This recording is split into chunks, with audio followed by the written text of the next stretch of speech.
Lagot ka, Dunyor.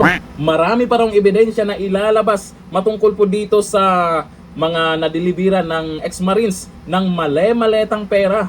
Meron pa kayang mga pangalan na lalabas dyan na di umano ay nabigyan. At ito ang matindi. Merong isang media operator na nabigyan di umano ng 6 na maleta. Naku po kayo naman pala.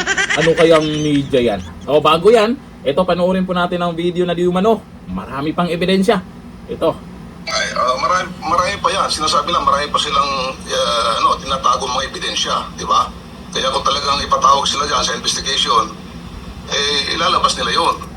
Pati itong mga susunod pa, phase 2. Ito yung pangalawang o part 2 ng mga susunod na mga kasamahan nila.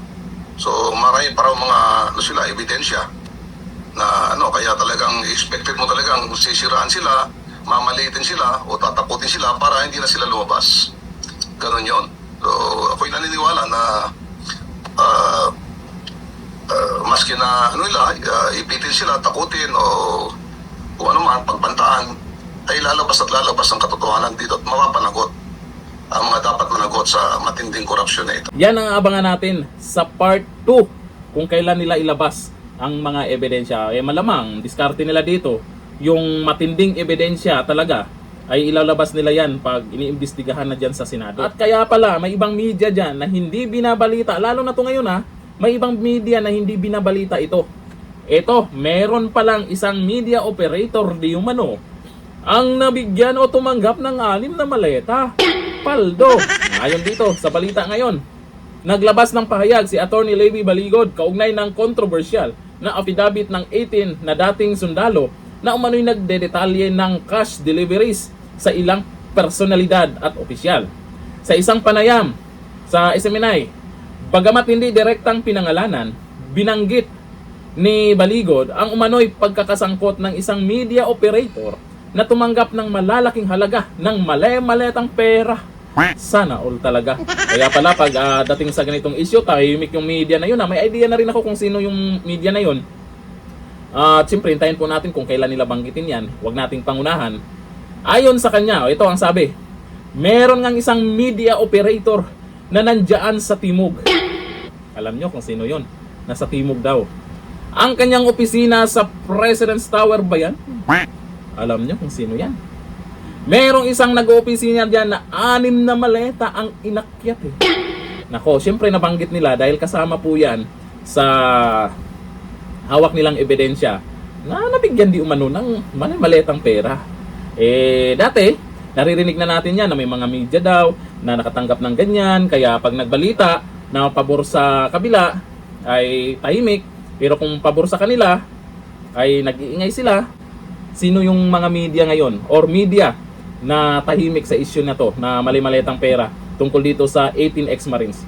Meron dyan. Dagdag pa niya, ito ang sabi, kaya naman tingnan ninyo ang kontrol nila sa media.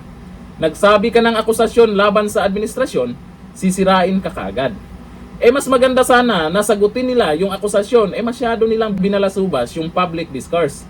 Ang payag ni Baligod ay kaugnay ng affidavit na permado, na ipanotaryo at naiulat na ihain na sa Office of the Ombudsman.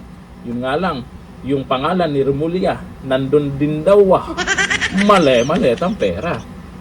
Nakasaod umano sa dokumento ang detalyadong paglalarawan ng umano'y pagdideliver ng maleta at paper bags na naglalaman ng pera sa iba't ibang opisyal at personalidad. Sa isang bahagi ng affidavit na lumutang sa publiko, may binanggit ding pagdideliver ng medium-sized na maleta sa isang taga-media, bagay na lalong nagpainit sa usapin tungkol sa integridad ng media sa bansa.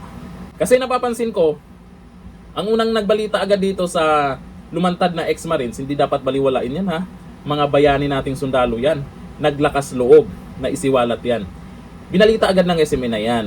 Net25, ayun napanood ko po. Ewan ko lang kung ano yung ibang media na nagbalita niyan. Pero ang katanungan dito, anong media nga ba yan? Maraming mga nag-comment sa balitang yan. May mga nababanggit silang, ayoko na lang siguro basahin itong mga nabanggit nila. Pero may clue po kasi. May clue na po na sinasabi. Malamang lalabas po yan pag nag-umpisa na ang investigasyon dyan sa Senado. Sana umpisahan na kaagad yan. Kaso nga lang, may mga senador din dyan na naisama yung pangalan ay hanap sila ng paraan paano ito mapipigilan. Pero sa dami ba naman ng ex-marines na lumantad at baka madadagdagan pa at marami pang mabibigat na ebidensya. Kaya pala sinabi ng isang magaling na attorney na bilang na ang araw ni Dunyor. Kasi eto na, sunod-sunod nang ilabas nila itong mga ebidensya matungkol sa nangyayaring korupsyon. O ayon dito sa mga nag-comment, maliban sa mga nagbanggit ng media, wag na muna nating basahin kasi siyempre baka sabihin, pinangunahan po natin itong mga ex-marines na banggitin agad sa publiko, di ba? Ay sabi ni Nelton Dinakit, sigurado yan. Halata naman ang mga media. Yung iba lang po yan. Yung ibang media naman ay mapagkatiwalaan natin at kagaya na ito, inilabas po nila. Sabi ni Moni Hayrash, kakahiya ang taga-media. May idea ba kayo dun sa sinabing clue? Comment down below. Hanggang dito lang. Thank you. Bye-bye.